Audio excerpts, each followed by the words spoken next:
2000, the 4th edition. It is the, well, I won't tell you what it is exactly. You'll hear that in the unboxing. And then one of my players is going to come on and we're going to talk about this product and our ongoing campaign. So sit back and enjoy. It's all Twilight 2000 today.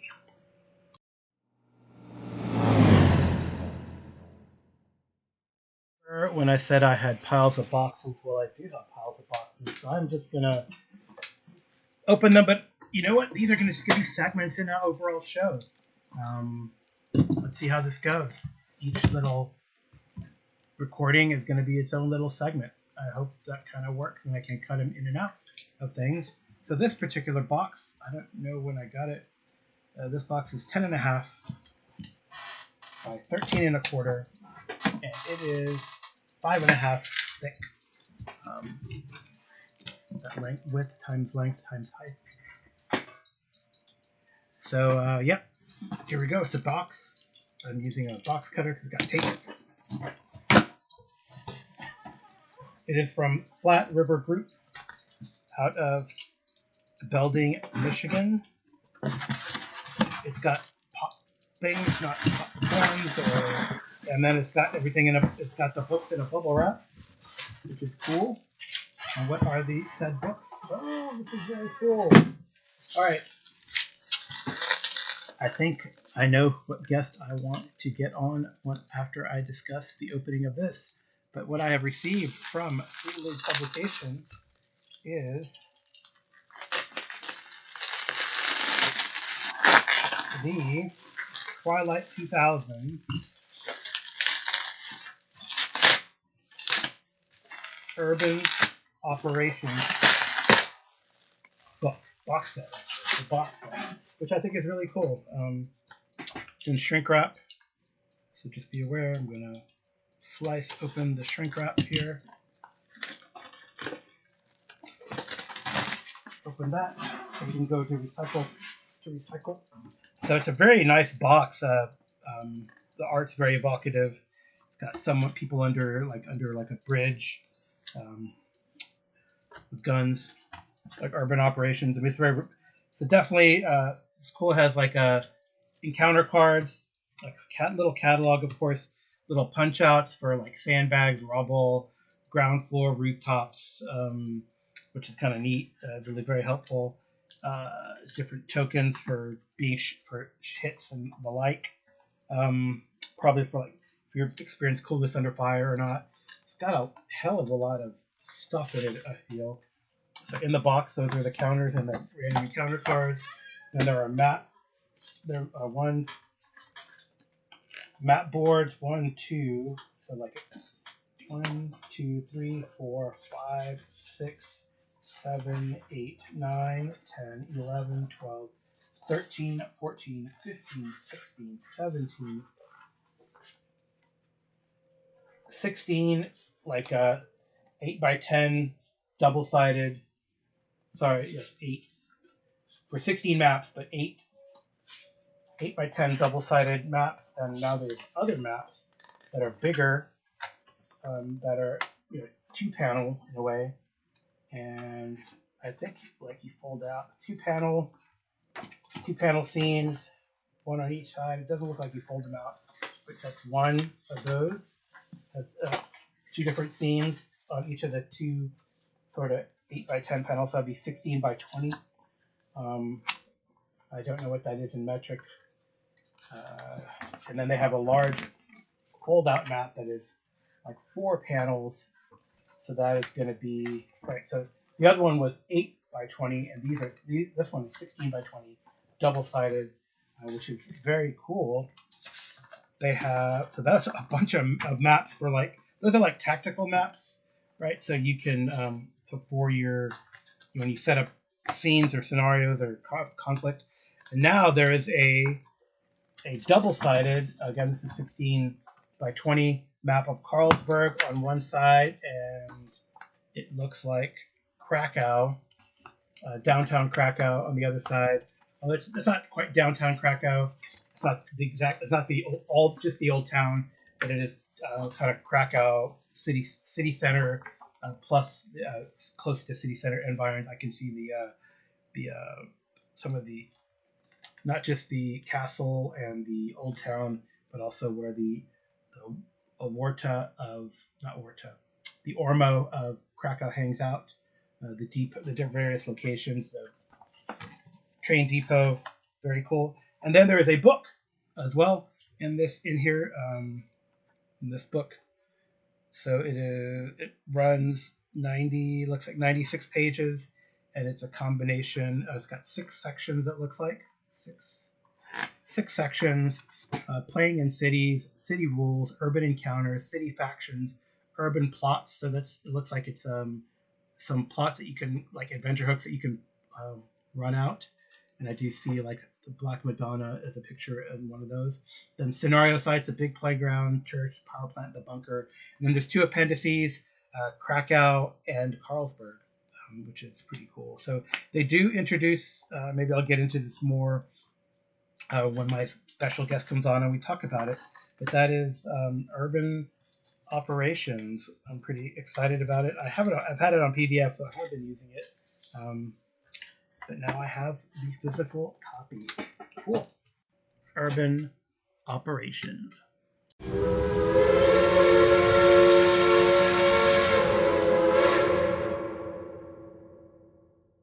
All right, well, welcome back, everyone. And now I have my special guest that we're going to talk about the item that I unboxed. And with me is Joe Jungers. He plays in several of my games. He plays in my Pathfinder Kingmaker game, my Traveler Behind the Claw game, and most importantly, and for this recording, he plays in my Twilight 2000 4th edition game. We're running through the classic Twilight 2000 1st edition adventures, but we are using the Twilight 2000 4th edition rules. So how are you doing today, Joe? I'm doing fine. Hi to all the listeners out there. Oh, thanks for saying hi. No one really ever says hi to everyone. But Joe, you've been playing games for a long time. I'm really glad to have you in my various groups. You bring a lot of expertise and fun role-playing and game knowledge to the table. So just tell us a little bit about how you got into gaming. Well, I got into gaming back in the dark ages, as they say. Back in the Christmas break of '79. Oh, wow. I went home from break from college and ended up going over to friends of my family's or of my parents. And they had this box sitting off to the side while they were over there smoking their cigarettes and, drinking their drinks. And I was just sitting there bored. And it was this strange little box with a dragon on it. So I opened it up and started thumbing through it. And about half an hour into it, somebody looked over and went, "Oh my God, he's opened the box. He's going to have to be the DM." Oh, wow. And that's how I got into roleplay. What version of that of D&D was that? That was the it was prior to Advanced Dungeons and Dragons, but it was about the same time AD&D was coming out. So it was it wasn't the Errol Otis cover, right? It was the one with the dragon on the treasure. It was the one with the dragon on the treasure. Yeah. Oh man, what is that? I don't remember the name of that version. The one before Moldvay, which I don't have, but yeah, someone will. Yeah, you got me. What I recall at the time, I wasn't really worried about which version because I think it was the only one. But I did like the fact they had the polyhedral dice in there, and it came with its own little white crayon, so that you could fill in the numbers. Yeah, that's funny. Yeah, they did that. That they had that a lot, right? That is the. Let me see if I can look really quickly on what, because I know some people are yelling at me and saying, "What version was that? What version was that?" So Holmes. That is the Holmes version. There we go. The Holmes version. So you played the Holmes version. That's pretty impressive, actually. Yeah, I got into it with the Moldvay version.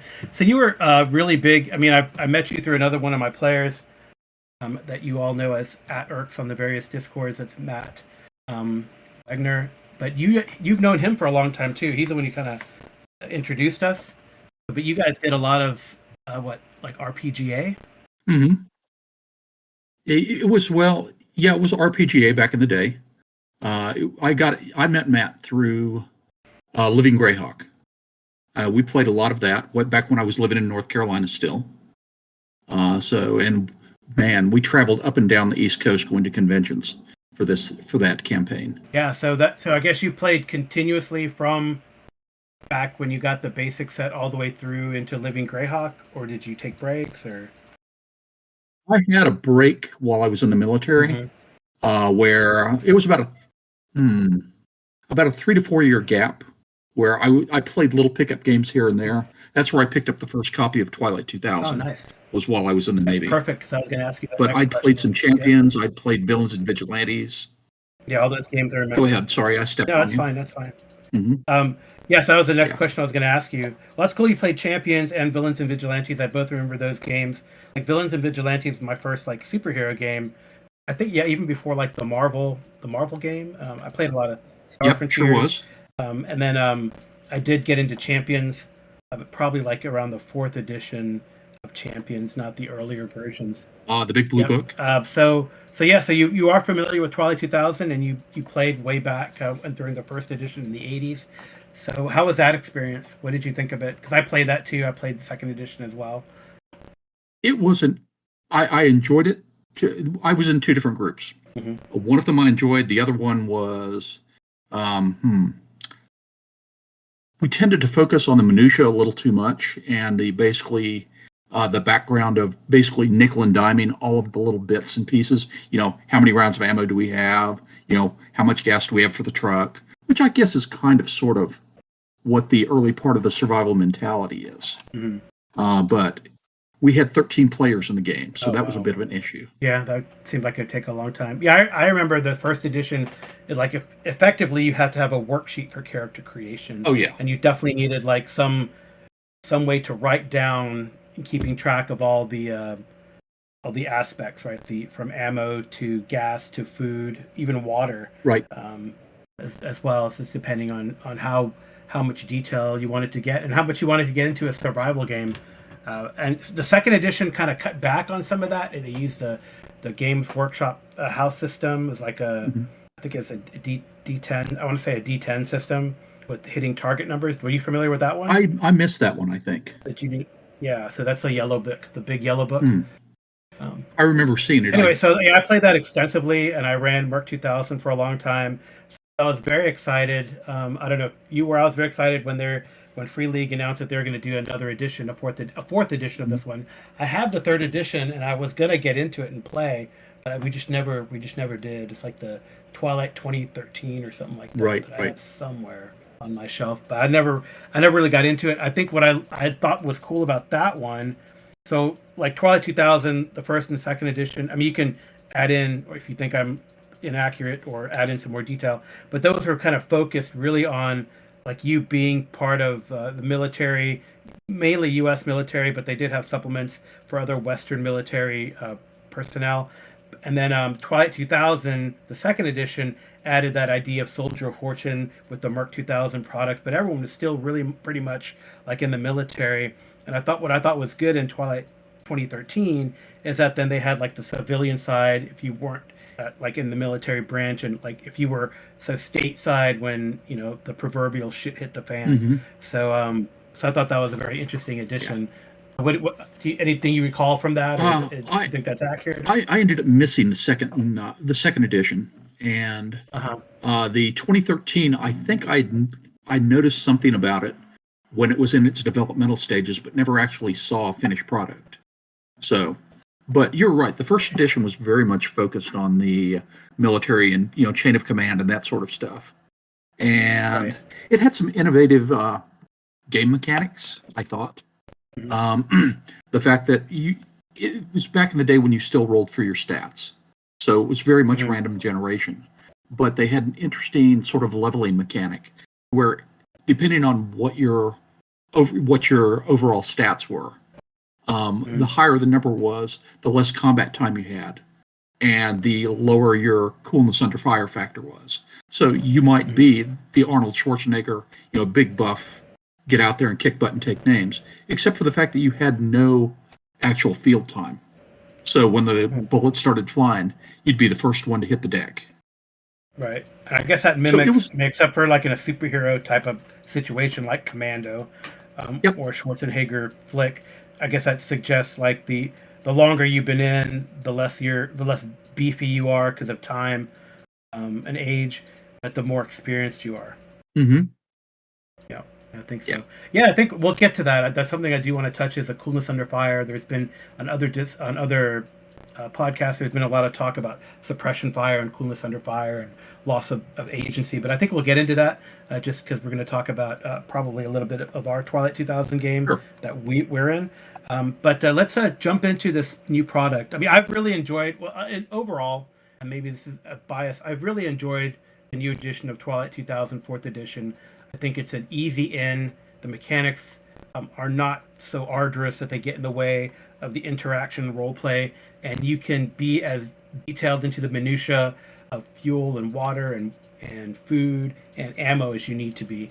I think it's very modular in that regard. What are your impressions in general of the new game? Well, you know me. I tend to like the minutia to a degree. Yeah, which Give me a is fine. spreadsheet, and I'm a happy Right. camper.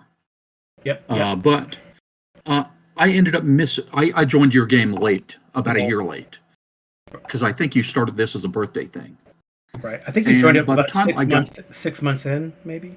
okay, yeah, about Yeah. the time I joined, the group was already had made their way from being on the run to Krakow, Mhm. and was already on its way to establishing a nice solid base of operations.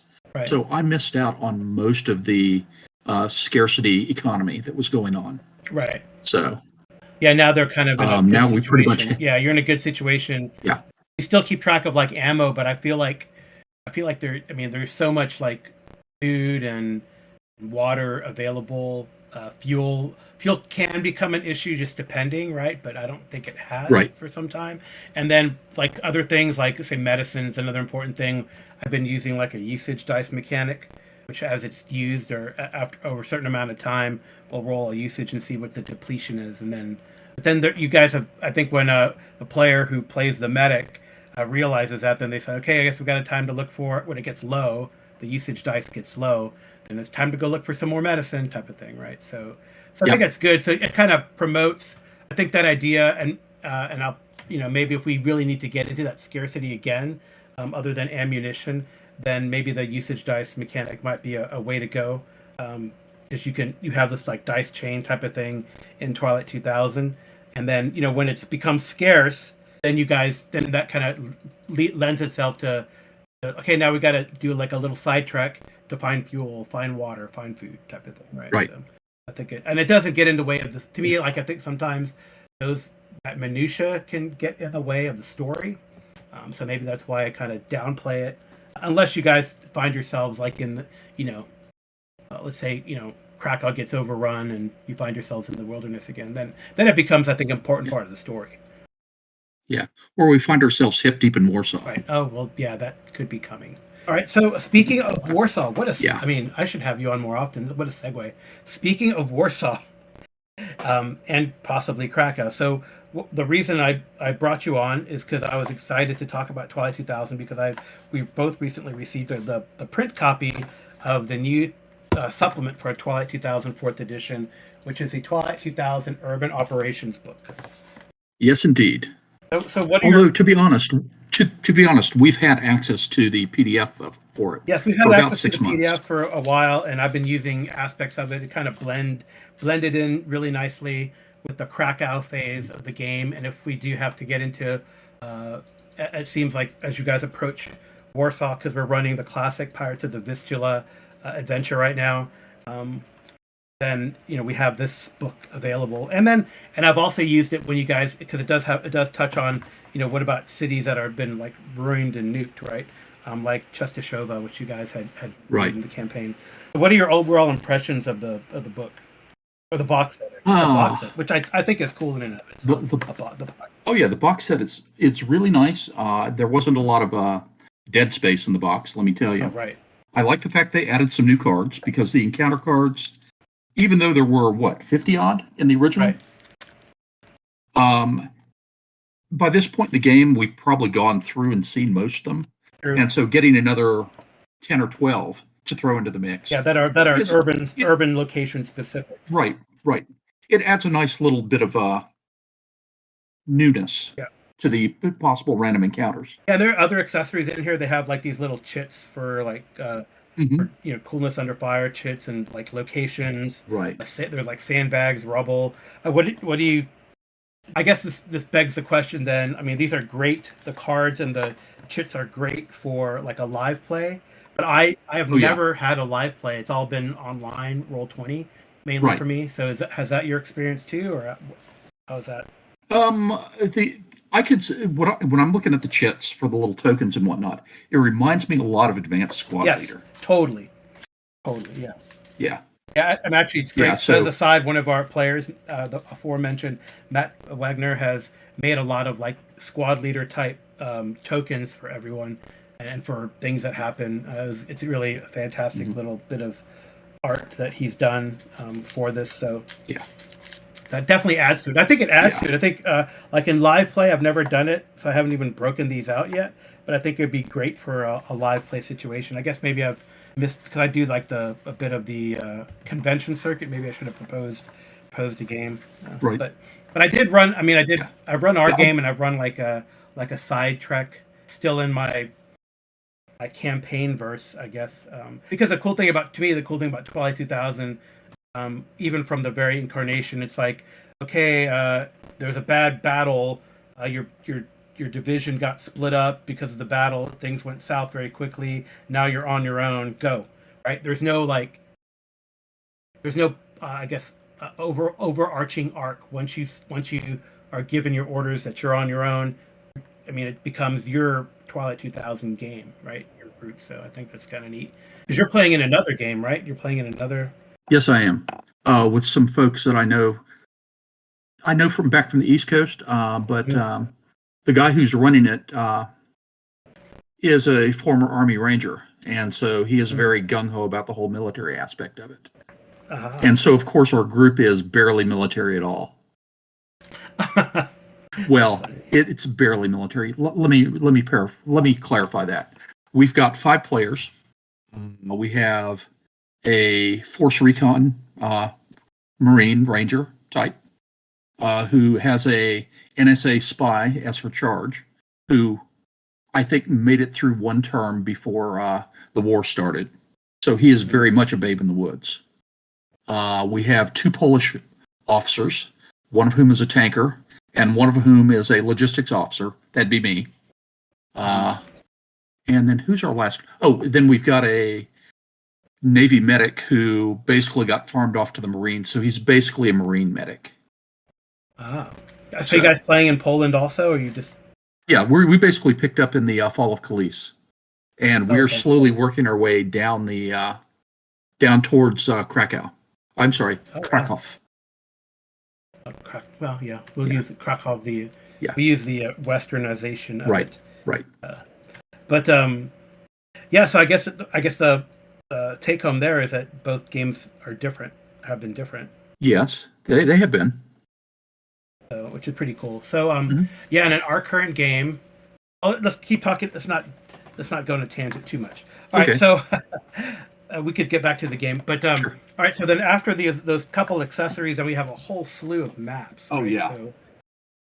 So from like a giant like fold map, 2 giant fold maps, one that has Krakow, and then I guess they have Krakow. So you could. The cool thing about that they did in Twilight 2000 4th edition is that there's 2 like locales, right? They have the classic start in Poland after the fall of Kalisz type of scenario. You make your way to Krakow and then maybe do the classic adventures, and then they have things that happen like on the northern front in Sweden in Twilight 2000. So they have a pull out sort of double-sided map, one with Krakow, one with Carlsberg. Then they have like another, and that's like a 4-panel map. Like I guess it'd be, yeah, it's pretty big. And then the other map they have like and let me tell you, the quality of these maps is great. Yes, it's really good. It's nice, thick, heavy paper. It's kind of plasticized. Right. So like it seems like it would be like acid resistant. Like you drop water on it, it's not gonna. And it's really durable. Yeah. I think what's kind of neat too is now I can play. So like the other map is like the map of the castle in Krakow for using that pronunciation, and then an urban like a rubble filled urban locale, which probably is also in Krakow. But I think that's cool. So now I can put where the helicopter is in the castle. And taunt Amy with it. Yeah. Amy's my wife. She plays in our Twilight 2000 game. But I think I agree. The quality of maps are very good. I don't know. I feel like they definitely are more modernized. I think. I mean, I feel like there's more detail on the maps in the classic. For example, Free City of Krakow book compared to the Krakow. But I think it's still a very nice map. Very, it's very, very nice. You definitely get the detail that you want. And then they have, after those two maps, so I guess obviously the Krakow Carlsberg map is like overview. Not some I guess it does have hexes on it, so I guess you could use it for some sort of tactical, more strategic level planning. But the other maps are definitely tactical maps. They're 10 meters a hex type of thing, so you can run across the big map type of thing. And the good thing is that the PDFs are pretty good quality. So if you need to throw them on the Roll20 or your VTT of choice, then you can do that too, which I think is good. The other maps are like just like double-sided 2-panel maps. Some are hex gridded and some are not, which is, I think none of them are hex gridded on mine. Well, none of them are hex gridded because these are all for the urban combat, where instead of using hexes, you're using zones. Right. Oh, yeah. So you use zones, and some of them are like for interior buildings, but there's some that are like exterior. So the exterior ones, they do have the hexes. So there's 1, 2, 3. Right. Looks like they're. I see 4 of them. I see 4 of them with hexes. Yeah. Okay. Although, wow, it's a really subtle. Yeah, it's very subtle. No, they're very. It's so many different locales and situations. I think it's very comprehensive maps. From like a town square to like apartment buildings to churches. There's even a cool one of like a downed airplane in a rubble field, like an industrial center. So a rail yard. That rail yard could have come in handy, as it turns out. Yep. But I think that's the cool thing is that, like if you look at the rail yard map, hey, that's what you guys were attacking. Pretty much. So I think it's pretty cool. The maps are very well done for your sort of tactical situation, whether outdoors or inside a building. So, and I think that is actually a great addition that they did for the urban operations. That it definitely becomes more close quarters when you drop, and that's just one of the many cool new rules in the urban operations book. Is that you go from outdoors at the 10 meters per hex to like indoors and zones, sort of close quarter combat. Right. So, which we have done. We kind of did that in some house fighting in one of the towns. So I definitely have used some of the rules in here. All right. So let's get to the book. Your overall impression of the book. Once again, I like the layout. They do that sort of square binding to where it feels durable. And I got to figure. Oh, there it is. I set it down to the side of my desk. Honestly, I haven't dug a lot into the meat of the book, but I do like the layout of the table of contents. They've got some more. I'm really big on crunch as far from the player-facing side of things, and there's not a lot of crunch in here, aside from the new combat rules. But the few things they've added a couple archetypes. They've added the cop. They've added the criminal. And they've added a few new specialties, which are nice adds. Oh, one of the ones that I was really happy to see, especially given one of the big MacGuffins they've got at the start, is that they've added cryptography as a specialty. So, but the layout looks good. The rules on close quarters combat and whatnot, and city travel are nice. I have tried to stay away from the meat and potatoes of the plot stuff. Yeah, there's things I could throw in. True. Yeah, I think the city rules are great. They have like 2 new archetypes, the cop and the criminal, and then a slew of new like rules or suggestions for rules for city warfare, including fog of war, movement, how you, like we talked about here, how you have combat in buildings, breaching walls, and close quarters combat if you need it. As well. So, and then what happens with the heavy weapons, explosions, and then blocking movement, close combat, range combat, in an indoor situation, up at close and personal, and then driving through city travel, how to use these maps, and then there's what I liked also is that there's a urban encounters we talked about in the accessories. They have like a new encounter cards, and those are repeated here. They're both moving through a city and also stationary encounters, including what I like is people coming to you or new radio rumors. So that's a big thing here and there in the various supplements, all the way from first edition. You can hear radio chatter if you have like a radio you can listen in, like a ham radio or like a vehicle radio with a big range. You can listen in and see what's going on. I've always liked too, they have, just from an aesthetic point of view, like you mentioned, the table of contents, it's like the free league, like 2-page style, where they have like a 1, 2, 3, 4, 5, 6, and then like a picture, a small like a thumbnail picture leading into the chapter. And then when you go to the chapter, it's like a 2-panel like painting of that thumbnail, which are amazing. I mean, like for chapter 4, where it has the BTR with like a Virgin Mary icon, strapped to it, and a flag. I think that's amazing with the soldiers on it. Oh yeah, there's some really amazing art that's very evocative. So it's cool. So like in chapter 4, city factions, and a lot of new factions that can exist in the various cities, which is definitely worth looking through, depending just in case you guys run into them, right? Urban plots. Different plots, and some of these some of these are recapitulated, like maybe 1 or 2 are recapitulated. So they have Operation Reset in here, for example, but for the most part they're brand new like mini scenarios, brand new plot points or plot hooks that you can do, right? So I think they have some cool ones in here that you can use for your Twilight 2000 campaign. Which I like a lot. And then they have scenario sites, which kind of highlights all the various, and they have the maps for these, highlight all the various maps, and then how you can use these scenario sites in your plot points, which I think is great. Like I said, they have they have a church, they have a power plant, etc. So, and NPCs and stuff throughout. Many these are like encounters that could happen.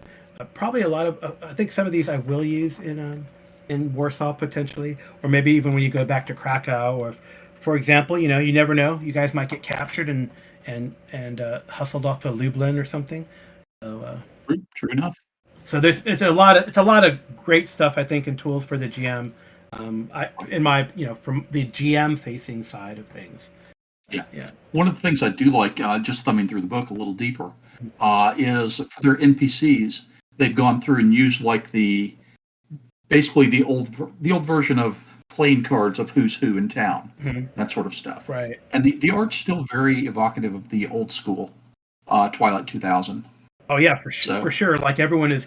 So I think something like this game does, and another game that I play a lot, Warhammer Fantasy, is like everyone's like, no one's like clean and pretty. They're all dirty, which I think is like it kind of shows that sort of, in the case of Warhammer Fantasy, that sort of medieval low Renaissance type of feel. People missing teeth, and then here like in a survival situation, no one's clothes are pressed. They're all dirty and wrinkled.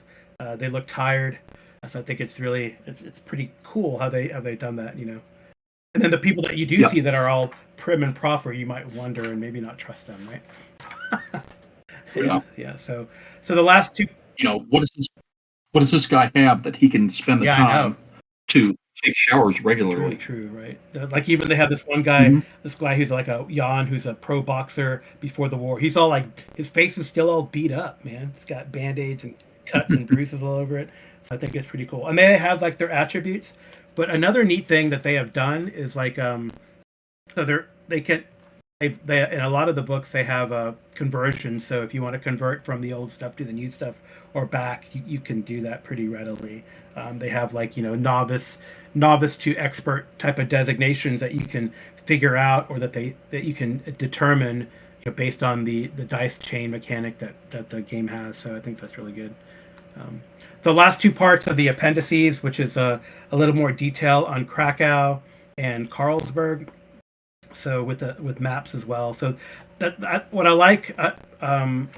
Sometimes people think it's a waste of space, but I think it's fine to have like the maps inside the book as well as, and I think it's extra and very nice to have them, you know, outside of the book as well, right? So it's like yeah. So I Yeah. like that. So they have, an overview of map of Krakow, but then it has a little more detail than you get on like the quote unquote player's map that you would show on the table.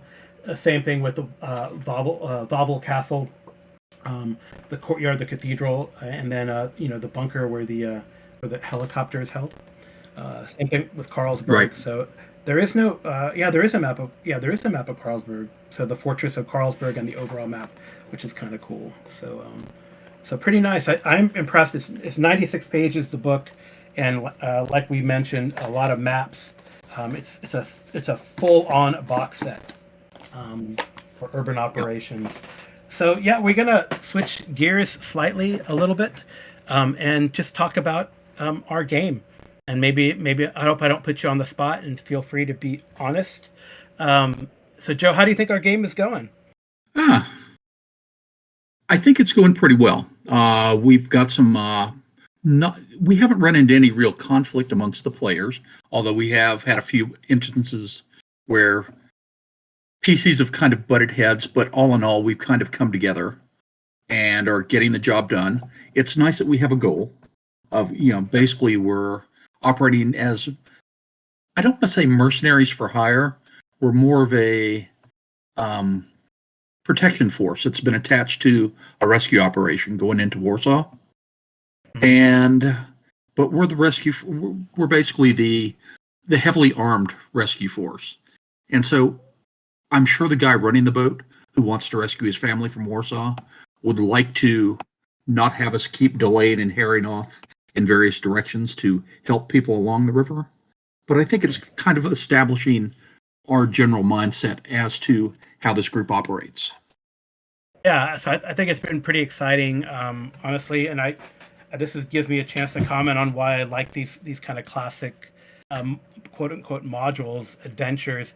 They're definitely aside. Well, even Black Madonna is not quite linear. There's a goal in mind, but the way you arrive at that goal is so open, and so many things can happen. It's in a way all these adventures just give you, here's a locale, here's like the general path of where you might go, but they don't tell you like what the adventure necessarily is. They just give you the start and finish and the opposition, so I think you can go in different directions. And then it's heavily have the things that happen from the GM behind the screen point of view are very much dependent on random encounter rolls, right?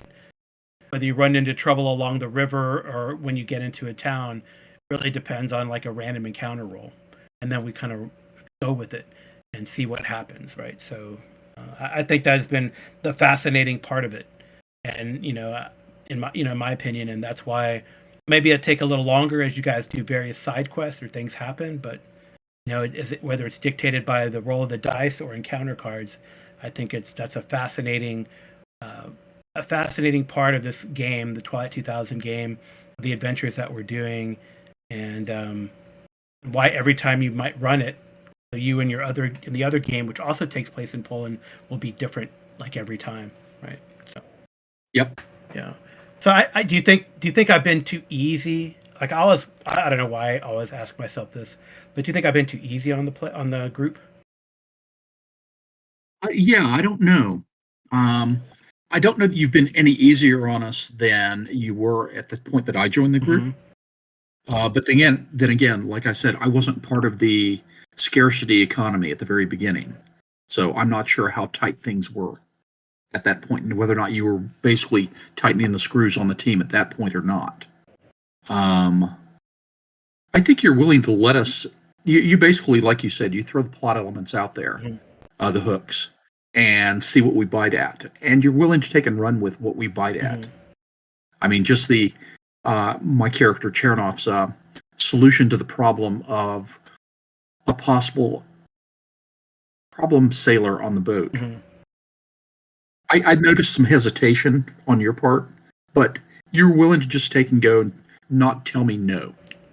I was kind of happy with that. I never think, I think a GM is like an arbitrator, and this game is pretty deadly, right? So, and I do appreciate that you guys don't, you have yet to charge headlong.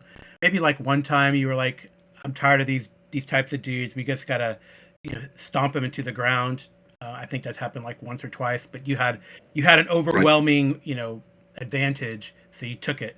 And I think that's what you guys. I like the fact that your group is pretty savvy about that. It's not like you will not get into a fight. It seems that you don't think you can win. You set up ambushes. You recon ahead, and I think that helps. And then, that's why I think I don't know if it's leeway. I just think it's like, if you come up with a clever idea or an idea that I feel will work, tell me how you're going to do it. And if it comes to a roll, then to determine whether that happens or not, then we do it. I think I don't think it's been too easy, and I think there are reasons for why. Well, you guys have a pretty strong force, and not everyone is like a experienced or a veteran in the world, right? So they're just more experienced. Right. They're just more experienced or have more guns than the people they're trying to bully, I guess. Yeah, I think one of the things that has helped our party is we've been fairly proactive when it comes to our travels. And like you said, we go out and we do recon, we set up ambushes, and we try to avoid being on the receiving end of those. Because as we've seen with us initiating ambushes, folks drop pretty quickly. And if they start shooting back at us, well, the plan is in the process of failing. Yeah, and I was listening to one of the podcasts earlier where you were talking about Top Secret and James Bond and that sort of stuff. And my experience with Top Secret, segueing slightly, is that it's a great little game to poke around with and go do spy stuff. But the minute the guns comes out, your plan has failed. Yeah, because you don't want to be in a firefight in Top Secret. Well, in this game either, right? Everyone has at most five hit points, 6 if you're. I don't know. I don't know who would have 6 hit points. Maybe some big, like, Dolph Lundgren type a person, but some guy that has dropped A and A into agility and strength. So, it's very, very rare. Most people have 4 or 5, and the guns will do 4 or 5 points of damage. So even a pistol, right? And it's not just that, like a crit. The crits happen so readily, and they're very random and deadly. So. It's a very deadly system, and I think what I do appreciate about the group too is that you guys have not, like, I guess, maraudered your way down the Vistula. You've done a lot of diplomacy and talking, have gained some allies actually. So I think that is pretty positive, and because really, like, when the guns come out, then already all your planning goes out the window, right? So I think that's really good. Cool. Well, I don't know if we have any other comments or questions or we were going to talk about, just very briefly, what do you think in general of the mechanics of the Twilight 2000 4th edition system? You played many games and played Twilight 2000 for at least a couple iterations. What do you think in general of the mechanics? Now that I have a player here to talk about them, and it's not just me plodding on. Right. I actually like the mechanics of 4th edition better. You get a little bit more flow. I know there's some players out there and some GMs that don't like the luck economy. Basically, I forget what the meta currency. There we go. For the pushing, but I think that it actually helps get over the fact that occasionally your dice just go bad. But there are consequences of pushing, right? And like in the last game. Not sometimes pushing on an empathy or an intelligence leads to stress. Stress can knock you out or take you out of the situation. You can become comatose or unconscious from stress, not just from wounds in this game. And then when you're messing with equipment, if you push and you fail poorly, then you ruin the equipment. The equipment starts degenerating. So I think they're definitely or you can get injured, right? Like on a recon or mobility type of thing, you can get injured, and which having 4 hit points, 5 hit points, 1 injury is not good. So right, to take you out. Yeah. True. So yeah, I think there's Quite so. consequences for it. You know, the minute you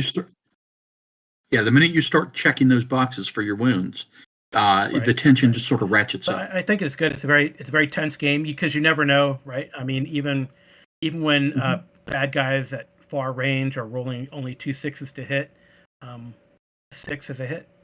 Mm-hmm. Yeah. So. Yeah. Oh yeah, so true. I'm as far as fourth edition goes. One of the things I really liked about it versus first edition is the life path. The life path just adds so much possibility in the way of story. And you can do 2 types of character creation. You can just take an archetype and add a few things, or you can do a life path, which I think is pretty cool. So there's definitely different ways of doing the character creation, which I enjoy. And I think the life path with all the different possibilities and career paths you can go in is pretty fascinating, right? It brings your character to life without having to write a 2-page backstory. 20-page backstory. I think that's great. So what do you think of a big controversy as always is loss of player agency? So a lot of talk on various podcasts recently, at least in the audio's former Anchor Sphere, now Spotify for podcasters, is this suppression fire mechanic. I think it's pretty easy and simple in Twilight 2000, and I don't mind that people have to, if they're getting shot at, it doesn't mean that you just sit there huddled in a ball crying like unfortunately some of the characters in Saving Private Ryan have done, or in Band of Brothers have done, but sometimes you just you don't want to put your head out because you're gonna get hit, so what do you think of that? What do you think of that? When you're under suppressive fire or a buddy nearby you gets hit, you have to make that coolness under fire check, and if you fail, you're out for a round. From a player perspective, what is... From a player perspective, I kind of look at it as being kind of tit for tat, because we're doing the same thing to the bad guys. Right. And by bad guys, I mean the opposition. Right. Not necessarily that we're not the bad guys, but that's a different kettle of fish. I think I like having the rules be applicable on both sides of the battlefield. I mean, if we're able to make them duck and cover, they ought to be able to do the same thing to us. Yeah, And they do. The fact that the coolness under fire and the ducking and cover and due to suppressive fire and whatnot, all it does is lock you down for a round. They can't keep shooting at you and keep you locked down. At worst, it's going to knock you out for a round, and then you get to pop back up and do something, and then if something happens again. Yeah, I guess technically they could keep you locked down. You just get it, but you get another coolness under fire check. It's not like you're once you fail your coolness under fire, and it is just one round, and then if the same situation, like if they keep firing machine gun in your general area, and the rolls work out where there is a call for a coolness under fire check, whether you get hit, your buddy gets hit, or they roll positive suppressive fire dice, then you'd have to roll again. But you're right, it is only one round, and unless but usually what I've noticed after that one round, then someone else from the team takes that person out and they can't do it again. So that's usually what's happened. You guys have right, yeah. And also the game is kind of stacked towards the players too, in that not only do we have a coolness under fire, we also have a team coolness under fire, to where if you can see one of your buddies, you don't roll just one dice for your coolness check. You get to roll 2. And all you have to do is succeed on one of them. And there are skills out there in the command tree that, if somebody had them, you can basically, if somebody is locked down due to coolness under fire, your squad leader can go, get back in. And if they roll well enough in their command, you can break them out of that being locked down. Major winners and go, keep moving. Right, so type of thing. That's pretty Major much. Winters from Band of Brothers, just for people. Yeah. So I think I like the mechanic. I've enjoyed it. I think even in the last session, it's benefited you all tremendously, because one of your weapons platforms lit up the bridge of a boat, took out the driver, and that's going to has actually forced all the other people on the boat to make a coolness under fire check, which they failed. So now they're either going to bail out of the boat or just huddle down behind the behind the gunnels to not get shot at. So yeah, I think it's a pretty cool mechanic. It can definitely, without having to kill everyone, it can basically help you win the fight, I think. So all right. So anything else? Any other comments you have, Joe, before I let you go? I can't really think of anything. I just want to take a moment to say that I'm having a really fun time playing in your games. Oh, thanks so much.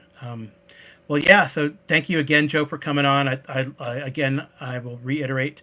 I love the expertise and experience you bring to all the games that you're in, and it really helps me to see that, like you said, you're not are you only excited while you're playing, but you also love doing the spreadsheets, keeping track of stuff.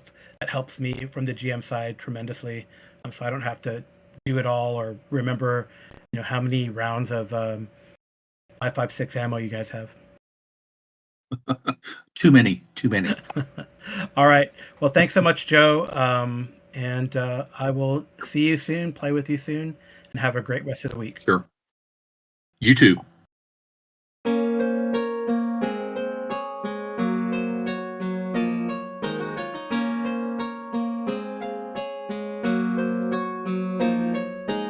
All right. And that's the show. Thank you so much for listening. Thank you very much, Joe Jungers, for coming on and talking about Twilight 2000, the Urban Operations book, and Twilight 2000 in general. It's a great game. I've been running it for almost 2 years, and we started way back, the Battle of Kalitz, and gone through Krakow. We're on the Vistula. They're dealing with a big flotilla of pirates on the Vistula, and then maybe they'll head to Warsaw. They've heard rumors of someone called the Black Baron who's trying to take over that destroyed, blown up capital. So hope you enjoyed it, and thank you for listening. Again, if you have questions and comments, you can email me at gmologist@gmail.com. You can drop me a voice recorded message there as well. I have a SpeakPipe account. And you can drop me a voice recorded message on the various Discords as a direct message. I'm on a lot of them. You can also try to leave a message with the Spotify for Podcasters, formerly Anchor, on the website. And yeah, I think that's about it. The intro and outro music is by TJ Drennan. And today's cover is the cover of the Urban Operations book. The cover of the box set is by Gustaf Ekelund. So I hope you enjoyed it, and I'll talk to you soon. What did Amy say? I can't remember. Now I remember. Good night and good rolling. Take us out, TJ.